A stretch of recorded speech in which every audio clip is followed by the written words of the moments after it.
ಹೇಳ್ರಿ. ಆಯಿತು ಮಾಡಿ ಹಾಕ್ತೀನಿ ಈಗ ಆಮೇಲೆ ಅಲ್ಲೇ ಬಂದು ಫೋನ್ ಹಚ್ತೀನಿ ತೋರಿ ನೀವು. ಹೌದು ಅವನ್ನೆಲ್ಲ ಇದು ಮಾಡೋಣ ಈಗ ಒಂದು 2 ನಿಮಿಷ ಇನ್ನೊಂದಿಷ್ಟು ಕಟಾವು ಹಾಕೋತಾನೆ. ಒಂದು 2 ನಿಮಿಷ ತರ ಅಂತೇಳಿ ಹೇಳ್ತೀನಿ. ಗುರ್ತಾ ಹಿಡಿದ್ರನ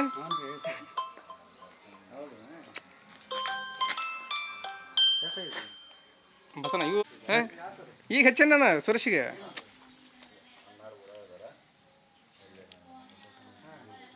ಫುಲ್ ಹ್ಯಾಂಡ್ಸಮ್. ಹಲೋ ಹಲೋ ಇನ್ನೂ ಇಲ್ಲ ನೋಡ್ರಪ್ಪ ಇಲ್ಲ ಸಿಗಲಿ